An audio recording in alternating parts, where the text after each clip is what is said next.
not hear from me next week, if you don't see episode 27 next Thursday, October 7th, it's not because I've disappeared. I've just gone to Rome.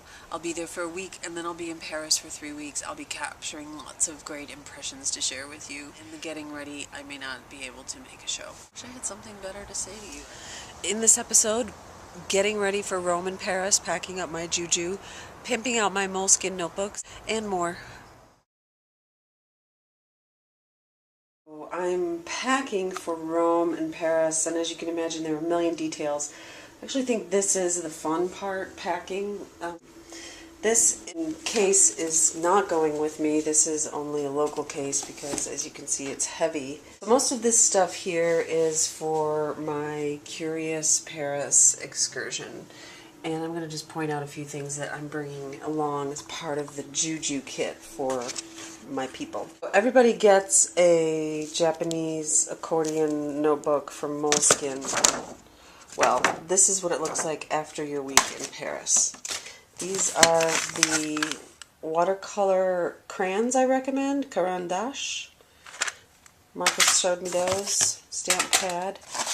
Everybody gets a pack of journey blessings to help make the trip more magical, and then everyone gets a packet of stamps. These are the stamps I bought in Amsterdam. I put some in a bag.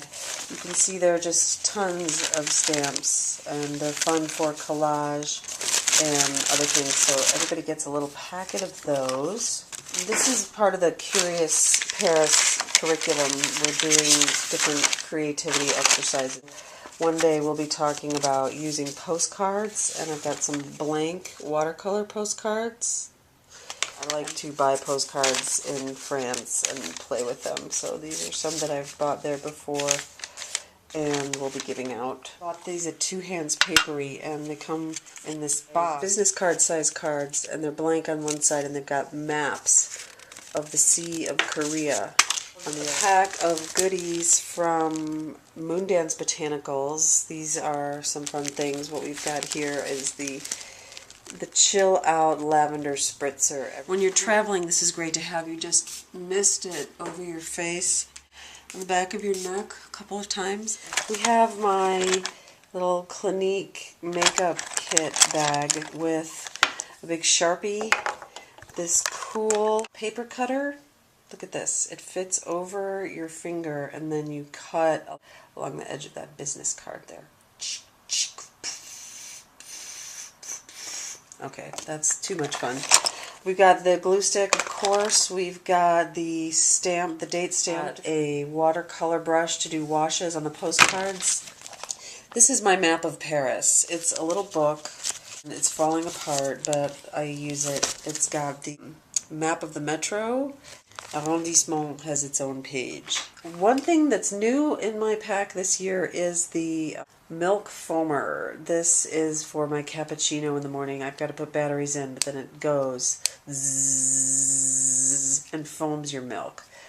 It's kind of a luxury item to take traveling, but there you go. Swiss Army knife always goes. It's a pocket. It's a pockets. It's a pocket envelope. This is great for receipts, and since I am leading a tour and I need to keep track of money, that's a good thing.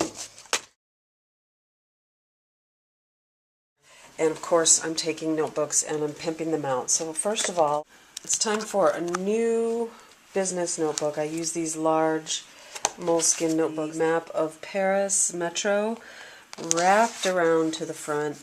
And we've got a piece of Dora Fisher's art from her calendar.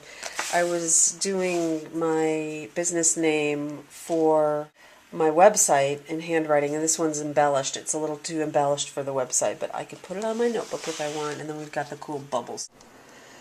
It's no iPhone for me when I travel. I prefer paper, maps, books, and notebooks. Rome, I've got the Moleskine City Guide, which is pimped out with the bubble sticker and cool little map of the coast of Italy. There's Rome. So these city guides, they're okay. The maps are kind of too small. I'd rather use a better map, but they do have a lot of blank pages and slots in the back where you can do custom tabs. What I do is I take a great book like this one, is the Terroir Guide to Food and Wine in Rome, and it's so heavy. It's way too heavy to take, but I will take it because it's packed full of great stuff for our trip, and I'm going to find some good places to eat. Find them in the book, map them on the map, and then write it down in my little notebook. So I've got the addresses and the places I want to visit in my notebook. I don't have to carry this big thing around and stop on the street and try to page through this tome. I'll map the neighborhoods of Rome from that food guide and put it in my notebook and have the info. I cut the pages out of a European menu book, and I just cut out Italy. This is something that I thought was important. This is my travel yoga. I worked with my yoga teacher, Cheryl Deere, to help me develop a yoga sequence for my trip. And it goes on this little card very nice and neatly. This is going to be 15 to 30 minute practice I'm going to do every day, hopefully. So being in here will remind me. There's some tracing paper. I'm not using the Paris City Guide. I used that a couple of years ago, and it's full with past information, and I don't want to use that. So I like to use when I travel is the Moleskine Reporter notebook. I am taking this with me. You can glue things in, and there is, of course, a pocket in the back. And then, of course, I'll have an accordion notebook that I will be filling, hopefully in Rome, maybe just in Paris. These are the notebooks I'm packing. It's pretty light. It's not a lot.